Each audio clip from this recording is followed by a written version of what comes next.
Hi, everyone. I'm Dana Al-Hanbali, and this is Something to Consider. Today, we are delving into the fascinating world of art and history. Our guest, Aseel AlYaqoub, a truly unique research-based multidisciplinary artist, joins us to talk about her creative process. Aseel is someone who questions everything.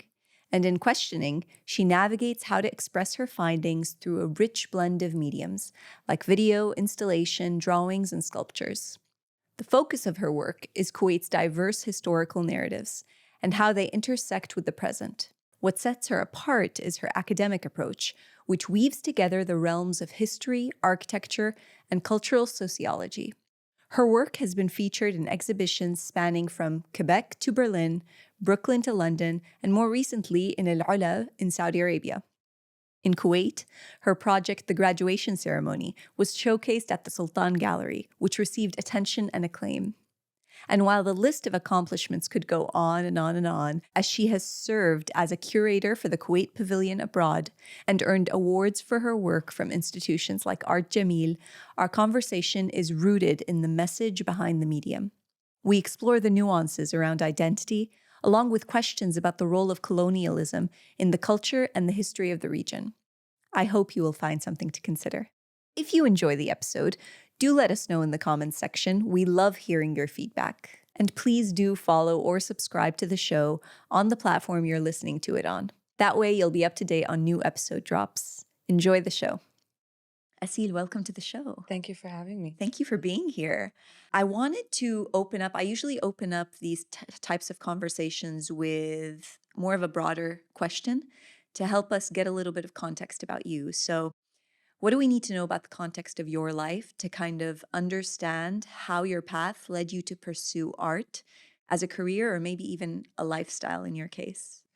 So when I was younger, my mom felt the need to put me into an English school because she graduated from public school in Kuwait, and then when she studied abroad, she thought that English would be a very beneficial tool to have. And so since I was a very young girl, I've been sort of a part of a very British educational system. Mhm. And I grew up graduating in that system and then going to London and studying in London even more.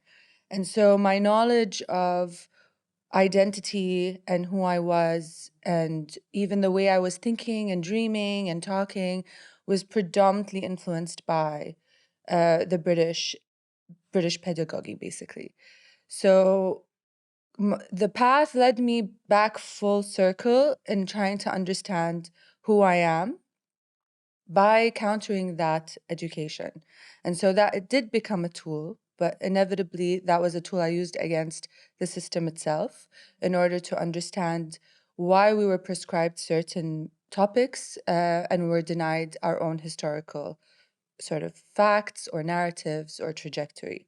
So I knew more about Victorians and Georgians than I did about, or Romans, than I did about Arabs, or let's say, for example, the Islamic Empire, or even the Persian Empire, or even the national history of Kuwait. Why is that something that you think would bother you to begin with? I mean, most people think about Western education as kind of the barometer, Yeah. of successful education, intellect, expression.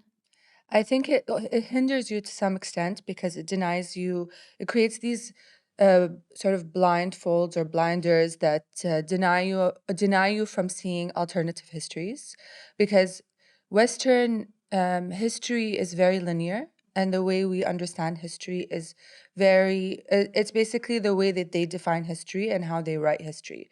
So the idea of the past, present, and the future is linear. And so as a country, Kuwait ends up playing catch up to what modernity was meant to be in this path, in this one linear path.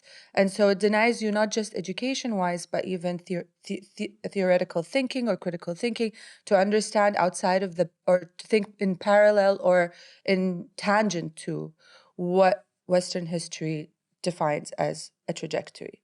So it feels like you ask yourself a lot of these questions a lot. Yeah. Okay, so let's take a step back. If we look back at how your education started, it led you to the UK, and you pursued a degree in architecture, I believe. Yes. What got you into architecture to begin with? So architecture functions as a sort of, if you look at the arts hierarchically, it's sort of up there. Mhm. It creates it basically helps you understand all forms of arts. The only difference between art and architecture is that architecture it follows the principle of that the function being more important than the form, and that the form follows that function, whereas art has no function. And at the time in the early 2000s, to go and say I want to study fine art was sort of like out of the norm, you know? Mm.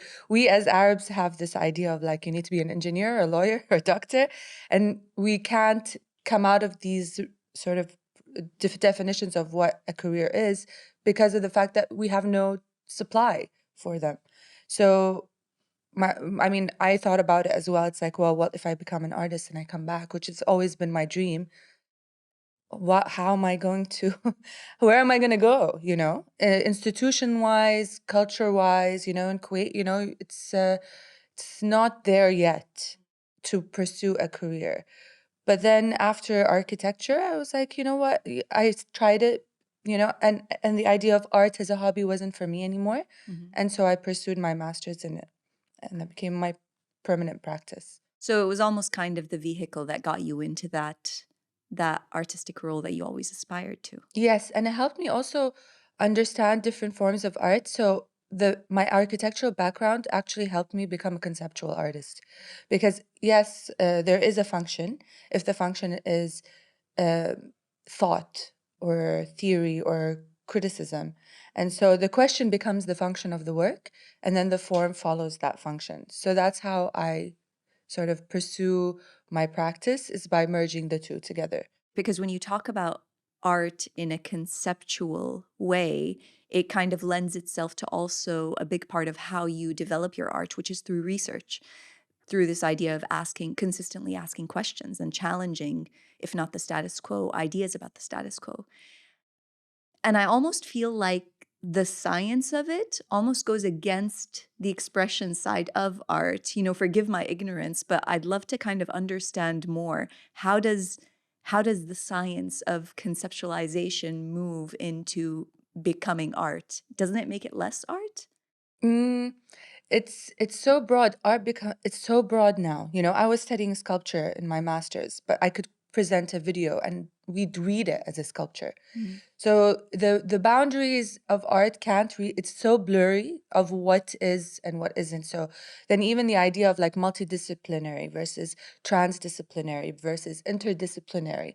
So sometimes I wonder if I hate labeling, but sometimes you have to in this field, is whether I am interdisciplinary in the sense that you can merge multiple disciplines together.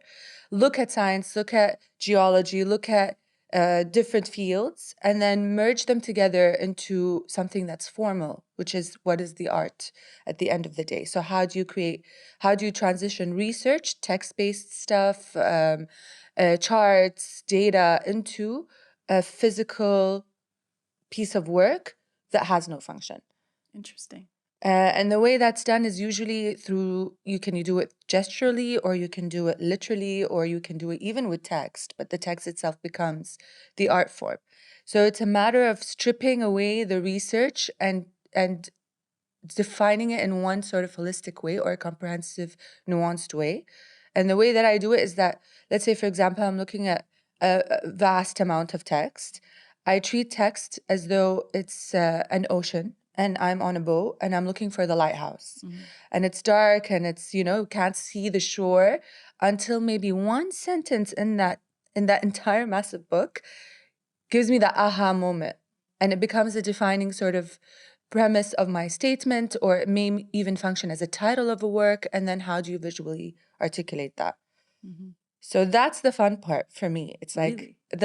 past the research is the mundane, right? It's the tedious, it's the mundane until you get that aha moment or that eureka moment. And then it's how do you transition that into the visual. And sometimes I succeed and sometimes I fail, and that's part of the journey. It's like, did people get it? Did people not get it? You know? And sometimes I find that without text, my work isn't really legible. or the idea is too broad for people as visually to define, and I have a very clear statement. So then you play with the title, you play with the materials, and you're like, so instead of saying like this thing is wired to electricity, you can define the medium as power. Mhm. And so that play on words also helps in making that work more legible. It makes me wonder, this being a medium that to an extent is supposed to have a level of engagement or interaction with the people that view it or see it or interact with it in any way. Do you feel like the fact that you explore, as you said, interdisciplinary art, and the fact that you play around with mediums, does it even matter to you that the message comes across? Or is this more of, do you see a lot of the work that you do as more of a personal reflection, a journey that it's about you yourself arriving at specific answers versus me as an audience interpreting it a specific way? I think it's both. So w- the whole reason why I do my investigations to begin with, or my research, stems from curiosity. And this curiosity stems from the fact that I didn't know much about Kuwait's history, for example, which is where I'm from. So it's this idea of delving into a whole new realm. And I can't say I'm an expert in it, because the more you know, the less you know. And it just becomes like this rigorous and very long journey that I might never accomplish in my lifetime, to really understand and to feel like I understand what is Kuwait and what it was. Because what is history? Where does it start? Where does it begin? Do I go all the way back to Mesopotamia? Mhm. What happens? What's going to happen in 20 years, and how is that going to define my perception of history?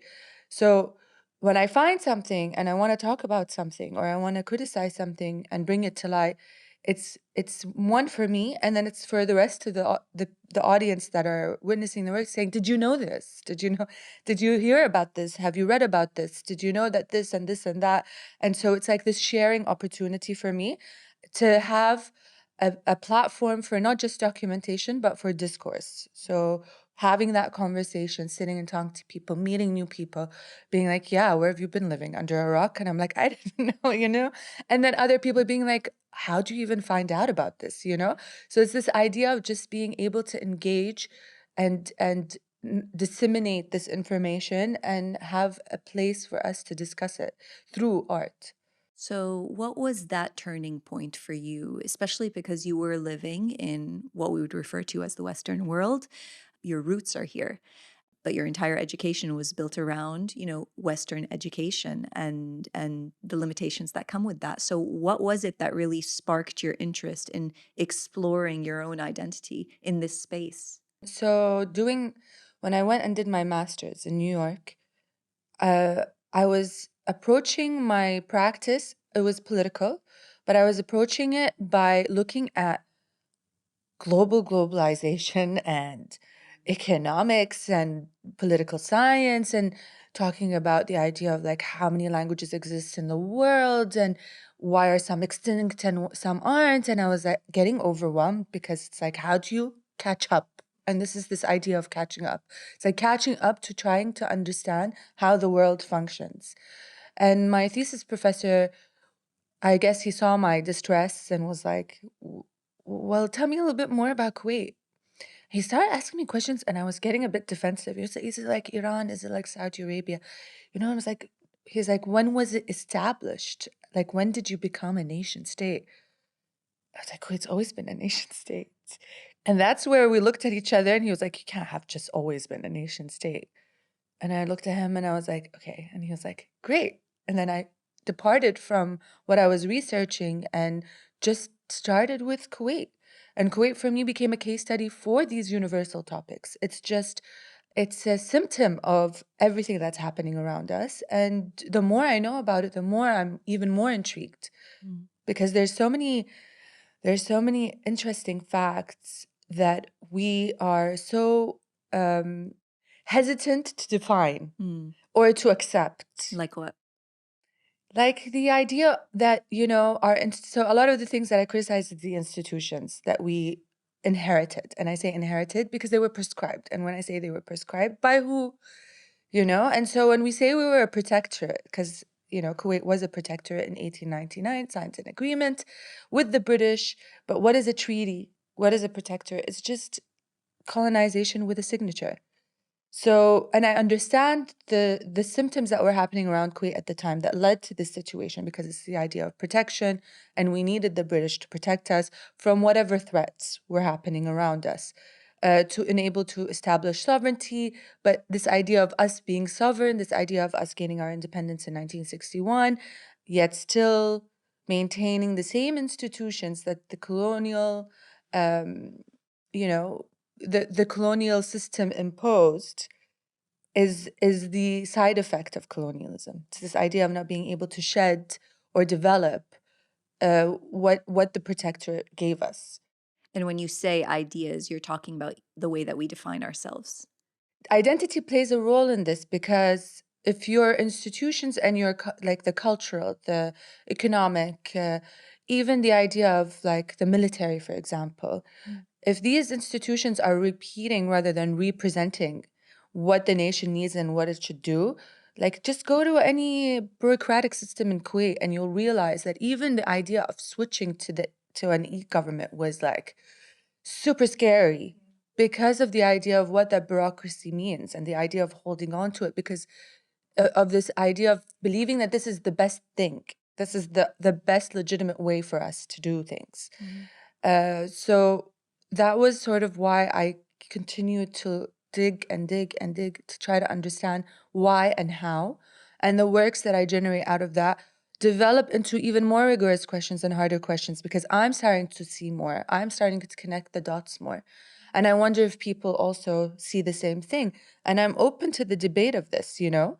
Uh, but it's a matter of being able to also talk back and say, you know, have that argument, have that discourse. And when someone tells me, well, you know, you should read this, I'll go and read it, you know? So it becomes this exchange of knowledge that we all need, because education is one of these institutions. Absolutely. But it's interesting because if I look at the work that you've produced, specifically the graduation ceremony that took you 5 years to develop, you chose to very specifically zoom in on the military and the ideas behind that. Why choose that as an institution to explore? Why start there? Because the most homosocial institution, it's the thing that evokes patriotism in the country. The military is something that is supposed to be the stronghold institution. So the project looked into the idea of the military. So I was very inspired by Joseph Massad's book, um, The Colonial Effect. And it talked about the Transjordanian army and how the Desert Patrol were basically manipulated and designed by a British general called John Bagot Glubb. And this guy basically dressed the military, taught them how to walk, how to eat, how to sit. There was also this very weird cultural appropriation that was happening, where he not only did he dress them and design their uniforms, he created like this hybrid culture where he would also dress in the same way. And he had the chmaq and then the colonial outfit, and they had sandals for a while, and then they were replaced by boots. It's this idea of conditioning the soldier, because the soldier then becomes the national body. But it was conditioned and informed by a colonial entity. And at the time, the thing is that, oh, you know, it wasn't colonialism. But it was, because the British redefined what colonialism meant and called it humane imperialism. So it's like this idea of being more humane after their situation in India in order to continue the project without having to feel any kind of resistance from the people. And the Transjordanian army was predominantly made out of the Bedouin tribes that existed around Amman, because how do you take in a people that aren't used to being defined by borders, who go between transient frontiers to go visit their families in the north and the south, to become this identity. And the best way to do this was through the military. Mm.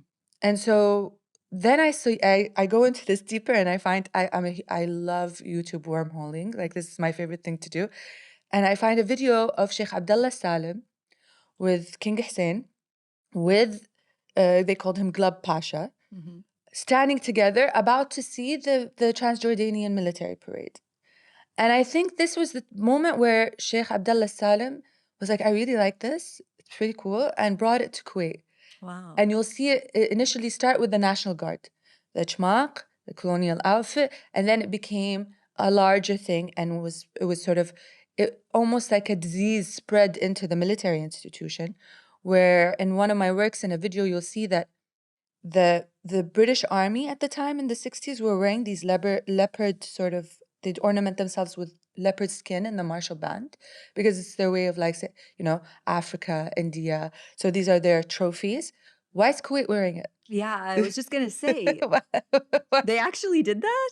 Yeah, so Oh my there's a black goodness. and white footage, and it was Sheikh Sabah Salim at the time, and you'll see the drummers, and they're in that leopard outfit. Wow. Because it's again, it's this idea of like, I don't know if it's intentional or not intentional. This is where it becomes like a bit murky.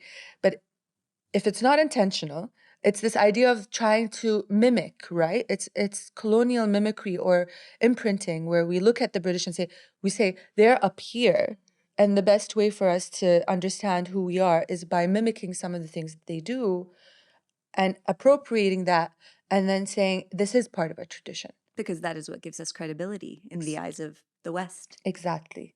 Wow.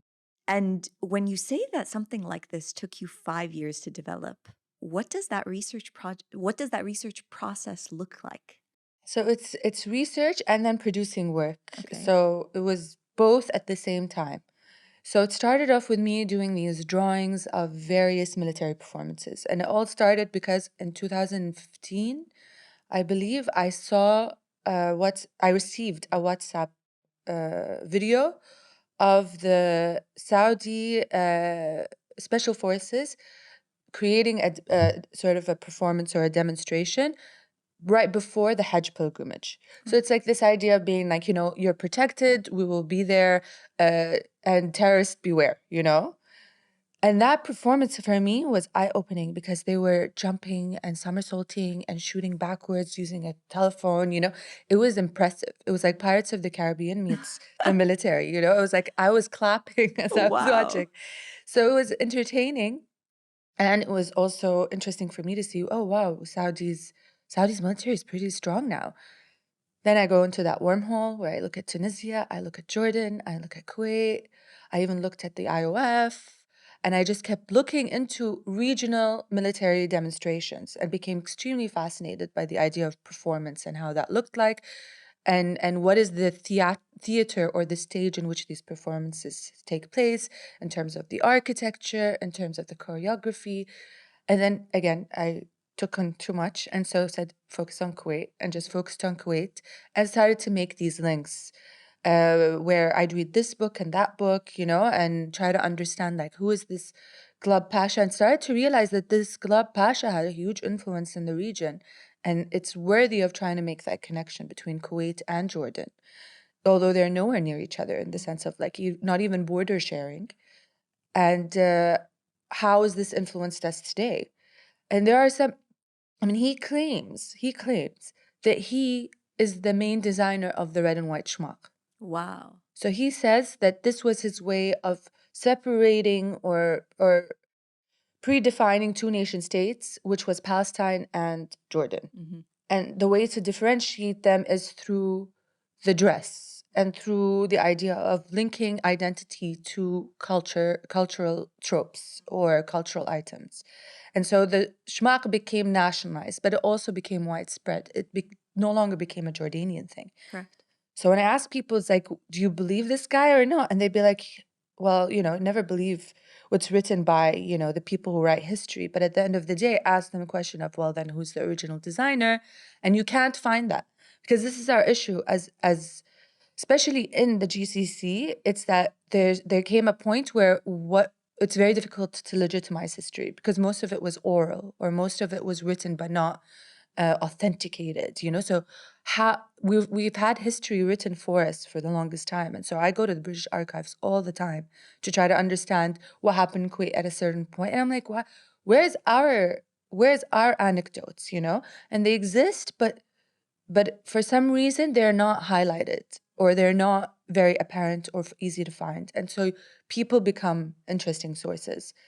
But it's going to be very difficult for us unless we start legitimizing history now from our perspective to separate ourselves from colonial accounts of what happens. It goes back to kind of a lot of the work that you do is in itself a form of documentation in the way that you try to express yourself.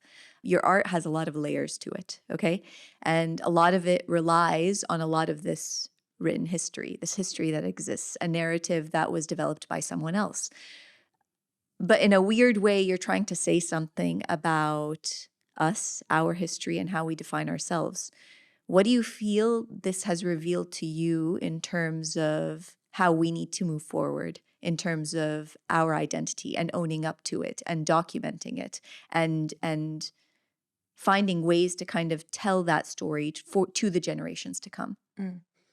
I mean, I always struggle with this question because I feel like I want to ask questions, but I don't want to propose solutions Mhm. because I have this imposter syndrome where it's like, who am I to sit? I mean, it is, well, I would be because I'm not a political scientist or anything like that. So I try to do that with myself and maybe use myself as an example of, guys, I was a colonial product. I may still be. I'm decolonizing. I'm trying, to learn, improve my Arabic, understand my history, understand what was sort of like even going and taking my DNA and trying to understand what is identity in even scientifically, to better improve myself as we move forward and become somebody that is to some extent trying to change the status quo, which is that we have this saying in Kuwait, "إن الله لا يغير علينا," and I'm tired of it. Like I'm really tired of it. I say, Inshallah Allah يغير علينا, and to the better. Like that, I want things to change because it's starting to feel extremely stagnant. And I think there's pros and cons to this, where we have time to reflect. We have this time to sit and be like, how can we move forward? And we have that privilege to do so, specifically in Kuwait, where it's not the catch up has stopped. Mhm. There's no catching up. There's just a standstill right now, which is a great opportunity to see what's the next step forward, which way are we going, And what works for us? and what works for us. And I think the problem is that if we continue to perceive history as this linear path, and I think what's happening now geopolitically is this an example of this, is that do we want to continue maintaining this idea of what Western prowess and sort of like trying to show them that we are civilized, and who are they? Why are they our audience? And so why not look at history as a meandering path or a path with multiple avenues? And we don't all have to take the same path. Some of us could go this way, some of us can go that way. It's just like, which way do we want to go? And I think the only way we can start to really understand that is, instead of sitting and looking at Kuwait's situation and being like, well, nothing's happening, it's like, well, what would you like to happen? Mhm. Which path do you want to take? Instead of complaining and sitting and saying, what are we going to do? This country's not moving. It's like, okay, let's mobilize. Let's think. Where do we want it to move? And Everything you're saying is quite valid, but I think, and I include myself in this conversation, because of the way that we were educated and the way that we were brought up to believe that progress only exists on the terms of how the West have defined it. So even us contributing to this conversation feels impossible. Not impossible, it feels strange. There's a sense of, as you said, imposter syndrome, and who are we to dictate or define how it is that we are going to move forward? What does progress for our region, people of our religion, our culture, whatever it may be that brings us together, our language, what does that look like for us? And I think we have neighboring countries that have kind of been very forward thinking in terms of just taking action and moving forward. But it makes me wonder, does this mean, do you see our quest or our questioning of this as a form of rebellion or activism in the world that we live in today? Because it is very much going against the grain of, yes, we are in a stagnant phase of our history, but there's a fear in moving forward because we're going to be losing touch with what we've clung so tightly to be our identity for so long. Moving forward to an extent has meant in the past letting go of that. So is our questioning of this a form of activism or rebellion? no, I don't think so. I think being critical, like I always say this, it's like, oh, you're being extremely critical. I'd be like, it's a form of patriotism, Because for me, it's like if we're just going to sit there and not really say anything, and I'm not saying this is jeopardist criticism. It's not something that's supposed to be sensational or go against the grain. On the contrary, the grain for me is something that you can resist by just going with it, but slowly, you know? So it's almost like you're moving in the path that, you know, hierarchically is defined, and but you're resisting it by sort of like slowing the pace. Mm. And so for me, it's not activism or rebellion. It's contemplation, it's criticism, it's questioning. And I mean, in Kuwait, we have the privilege of doing that. We have Mm. the privilege of freedom of expression and freedom of speech to certain extents. And there's ways to do that, like to remain classy, to remain calm in your criticism or in your questioning. And it's okay to ask questions, and there's never a dumb question.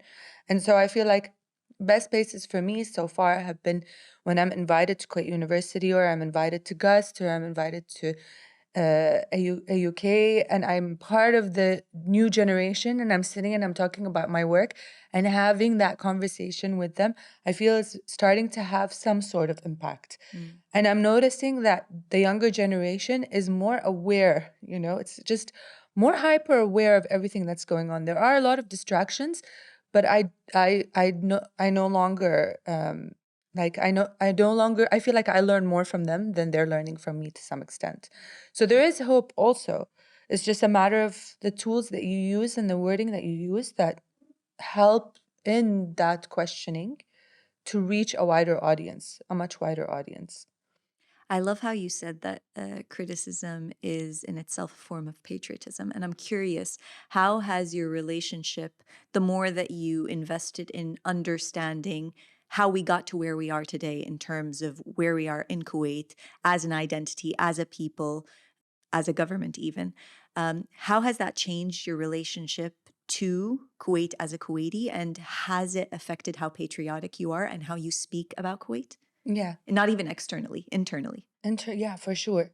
There was a point, you know, we all had it when we were younger, where it's like this escapism, you know. I'm gonna go, I'm gonna study abroad, I'm gonna get a career there, and I'm gonna live my life abroad. It's this idea of just wanting to leave the nest or escaping what I used to call the bird cage, you know. But and I remember I even lived in London for a year and a half, and that was where I was doing most of the research on the military. And I was going to the British archives, and I was walking around London, and I'm like, I felt like I was looking at Kuwait from a colonial perspective. This top-down idea of be analyzing my country in exile, you know, or in diaspora. And there's no reason for me to be in exile or in diaspora. So I was like, you know what? I think it's time to move back and really integrate, really delve into what it means to be in Kuwait and just navigating it day by day, whether it's walking on its streets, whether it's meeting new people, even like running my own studio now, where I'm like I founded this place called Safat Studios, where I'm amongst a community of 40 artists and creatives. So it's like we have to initiate the change if we want there to be change. Like for the longest time, I was dependent on cultural institutions, was jaded by the cultural institutions here, and I criticize them heavily in the sense that, you know, what culture are you producing? You're not an entity that's meant to be um, creating exhibitions. You're supposed to be helping create and grow a culture that stems from within rather than is imposed from the outside. And again, it's because they're following specific institutional prescriptions. Mm. So what happens when you do something grassroots and build it from the bottom? And this is where the experiment is stemming from at the moment, which I'm excited for. And how's it going? It's good. I love Really? it. I love it. What is surprising you about it? One, the collaborations that happen within the community itself. In the beginning, it was a bit slow, but now you have also initiations happening within the community. So like film screenings, workshops, exhibitions. Um, And then there's also that turnaround where, you know, maybe somebody leaves after years, somebody new comes in, what happens to the dynamic? And so far it's been growing slowly, you know. through its initiatives that I'm putting my hands away. It's not like I want to be the programmer or anything. And let's see what happens. I'm just like some sort of landlord, let's say, that lives amongst you. If you want to do anything, tell me. If I want to do anything, I'll do it, you know? So it's interesting to see how it goes and without pushing, you know? That's an interesting dynamic. Mm. You know, in Kuwait, one of the things that we've relied on a lot historically, especially when it comes to our expression of identity in Kuwait, is this idea of nostalgia. Mm. And I'm curious, what does nostalgia mean to you? It annoys me. It annoys me. How so? It's because you look through these rose-tinted glasses and it's like in Kuwait, for example, they used to call that time أيام الطيبين. I'm like, why? إحنا مو طيبين anymore? Like, what's going on, you know? And it's like, ever since I was young, looking at the plays, looking at this TV shows, you know, it was a better time, but for who is also another question. It's like, was it a better time for a specific demographic? Was it a better time for the elite? Was it a better time for the ruling family? Like, who is it a better time for? Education was great, but was it for everybody? Health was great, but were there any issues? So it's like this idea again of the catch up that happened there, and that was our modern period. They call it the golden era, but this is where modernity happened in Kuwait. And I think for many in the 80s, when the Islamic Revolution happened, they called that their golden era, you know? And then obviously the Gulf War. So I'm like, it felt like that era for me was a utopic vision that was never achievable.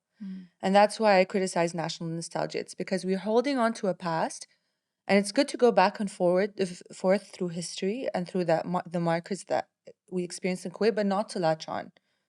I agree. Otherwise, you're stagnant. This is why we're stagnant. I agree. I agree completely, especially because it is that era that for the region is always referred to as, I wouldn't say a pinnacle, but such a prime example of what progress meant, especially when it came to artistic expression. You know, we were at the forefront of that in the GCC at least.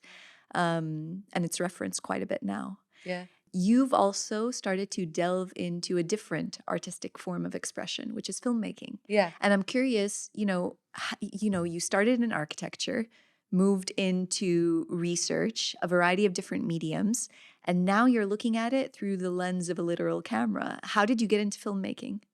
I mean, filmmaking for me, I guess even in architecture, you need to document. So there was a lot of film documentation. In art, you need to document your work as well. So the idea of the camera was always something that I did ever since I started architecture school. But then for me, filmmaking became less about standing behind the camera and filming per se. And I mean, I do have a couple of performance pieces where, you know, I am facing the camera, but most of the time, my films are archival footage that's sort of stitched together to create a narrative. Whether it's condensing 45 years of history into a film, a 45-minute film, where each year is a minute, or taking archival footage, and creating sort of like a British Pathé film, you know, where it's like a documentary about Kuwait, but you don't know if it's real or not real, you know? So for me, it's the stitching, because actually filmmaking helps me make sense because it's no longer text, also, it's visual. Yeah. So when you look at things that are lined up side by side and go through it, you're like, whoa. Okay, how'd this jump happen from frame to frame? What happened between 1937 and 1938? And then you go and you check and so it becomes like a good tool to re-reference. Absolutely. It becomes a tool. But also, just to build on what you're saying, when I say filmmaking, it's definitely not just the being behind the camera. What you're referring to is the editing process, which in and of itself is, there are so many kind of analogies to draw on that in terms of the way that we talked about the way history is stitched together by the West, and the way that you chose editing as a medium to kind of make sense of the story and the timeline that you were I'm researching. so going to use this in my next statement. Editing It is. history. Editing. It's true. Yeah. It's true. It very much Yeah. is true, because, history is or the story is very much dictated by the person telling it. Interesting. Yeah. Editing plays a huge, people kind of take that for granted, how important editing is when it comes to telling a story. True. Yeah. True. If I were to ask you who's the person that really inspired you the most in life to kind of follow through on this path, this unconventional path, I would say. Did Uh, you have support? yeah, I had plenty of support. I mean, I had support not in the beginning where I wanted to be an artist. It's like, Mm. no, sorry, go study architecture, you know? And so in the sense of what I was doing, I think, let's say for example, my family, my like micro family, where basically like, I don't understand how you're gonna make a career out of this. Or like, I don't really understand your work.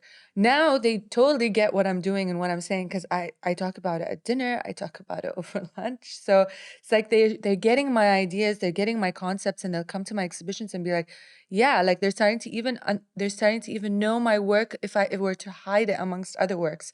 They know my aesthetic. So that's been interesting. So the support's there.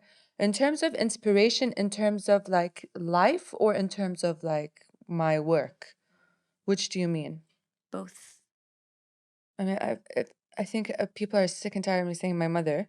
I think it's like, I mean, she's quite special. She has a very special mother. yeah. So in the sense of independence and striving to accomplish or reach specific milestones, and the idea of like what is ambition and how ambition for her is very different than ambition for me.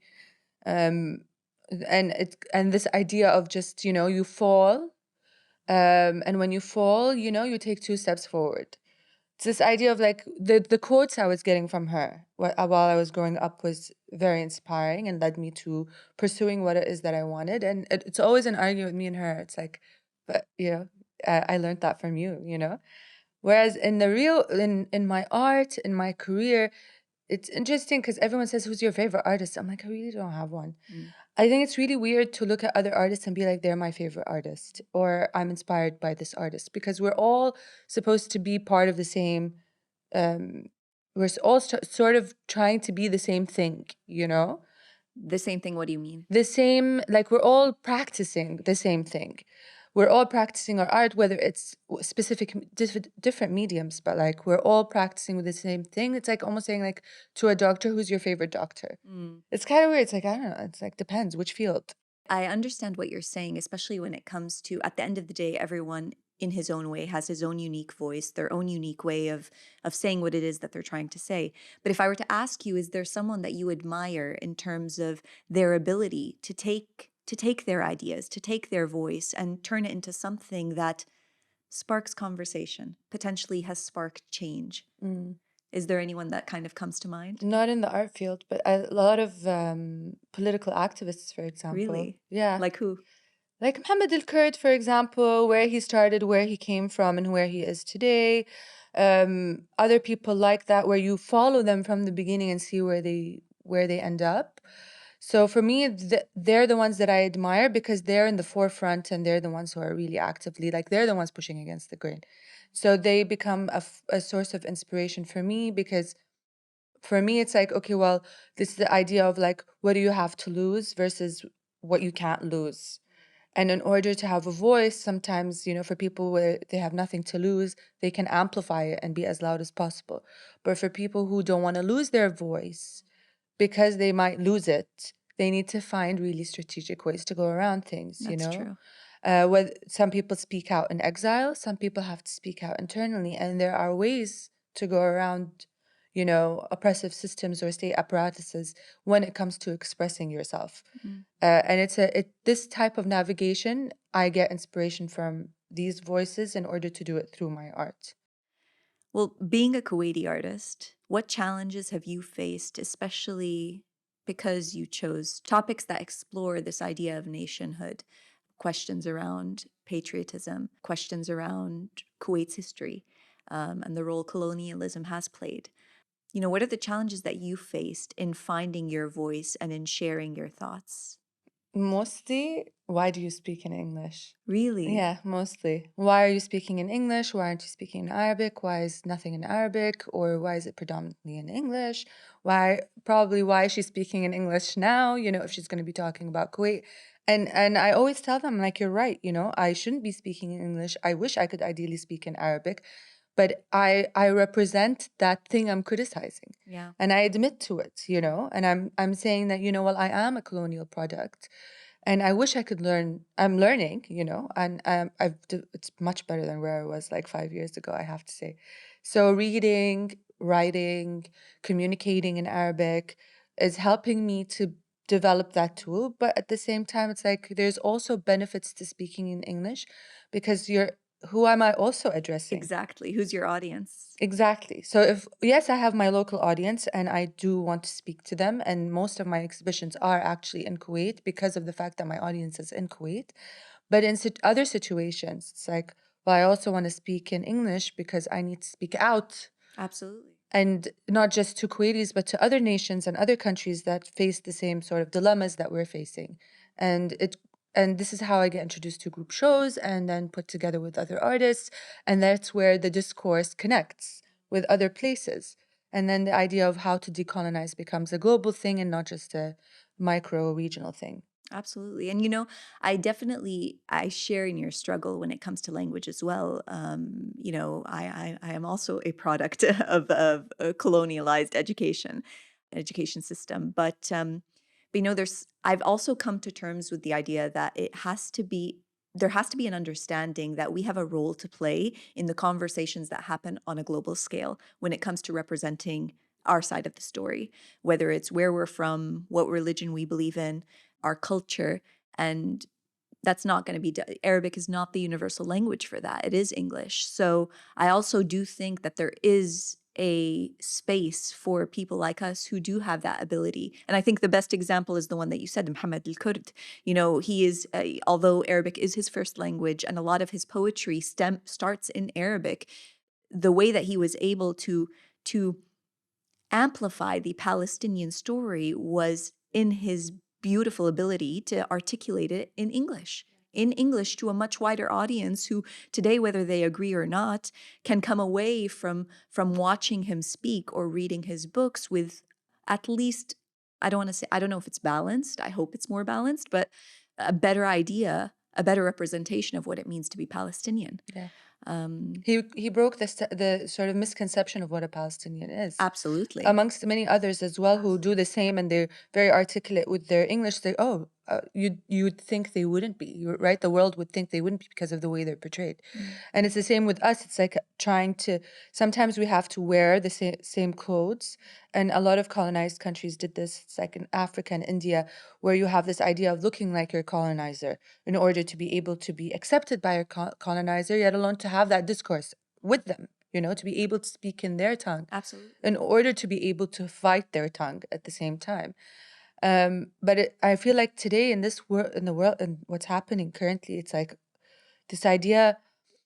It's interesting to be an artist today and witness what's happening today, because now I'm suddenly going into like books on economics and stuff and trying to understand like the Western curve, specifically the United States, and like, is this the decline or is there going to be another rise, or is this the decline? And it's and seeing the response to this idea of like colonization is back, apartheid.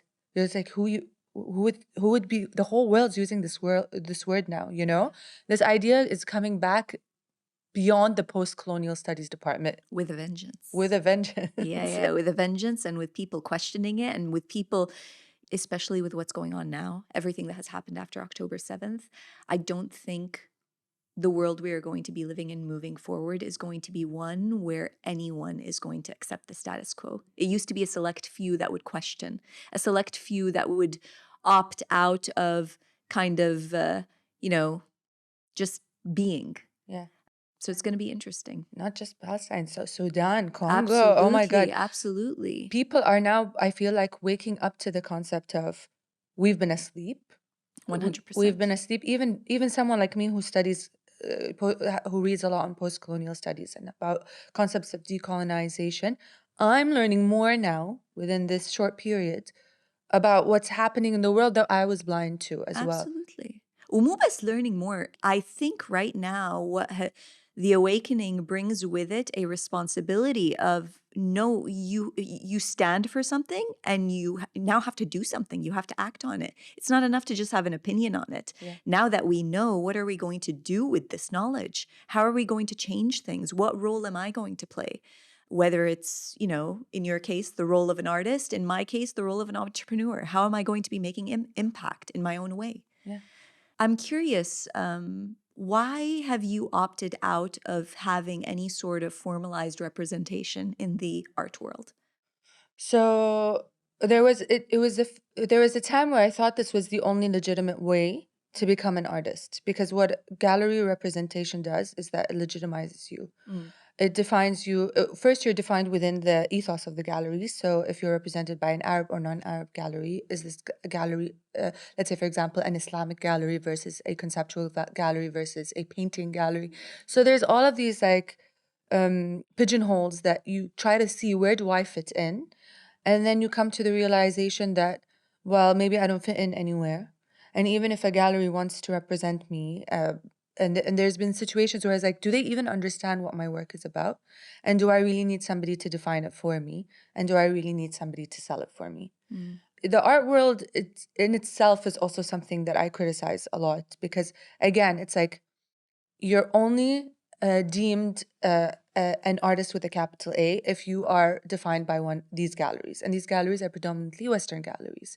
And even if we have regional galleries, they use the same prescriptions that the Western galleries define for them: art fairs, auctions, etc. Mhm. I like my autonomy. Like, I don't want to be controlled or contractually signed to, or 50% of my profits goes to this person who just, maintains a gallery with other artists. And so I feel like I have the privilege to remain autonomous. I might as well. Mm. Do you feel in a way that has affected your reach, though? Not really. I I really I it was for a while I was like trying to play catch up as well. And again, it's this going back to this idea of catch up. And I like to call myself a slow artist, because it's like whatever comes to me, you know? Mm. And the reach maybe initially was slow, but it as life, as you travel, as you do residencies, as you meet and interact with other artists. I used to go to art fairs, not anymore. It's like the same. But you go to exhibitions, you go to like retrospectives, and you meet people. And then you also interact with other artists, and create a network. And so this network then comes to you one day, maybe 6 years later. Mm. And it's like, yo, do you want to be part of this? The regional stuff for me, it's like I like it being slow. Mm. And if I look at my CV, I'm like, you know what? I have been in a lot of countries: Berlin. Uh, I have a Lisbon exhibition coming up, London, New York, Hamburg. So it's like there's been these places that I've already exhibited in, and I'm like, well, there is a regional reach, but it's slow. Do you feel like social media has been able to kind of democratize or maybe even fill in that gap of finding your community as an artist? Yeah, but I look if you look at my stats on, I don't have that huge of a following anyway, but like most of them are from Kuwait. Wow. So most of my following is from Kuwait. So this is what I pride myself on, and obviously the region, whoever I meet along the way. But that's what I pride myself on. It's like my favorites are the ones where I just give a talk at a university, and then I see all the young students following me, and I'm like, this is what brings me joy. Yeah, because it's connection, right? It's connection, and it's also like this is where impact plays a role, and this is where, when I get a professor saying, this student wrote an essay about your exhibition, Mm. and it's like this review of my exhibition, and it's not by some art critic who thinks he knows and can define what art is. It's by a young student who's studying, whether it's architecture or social sciences, or and and then I read it, and that's where I feel like these are my accolades, not the reviews, not the magazines, not any of that. I love that.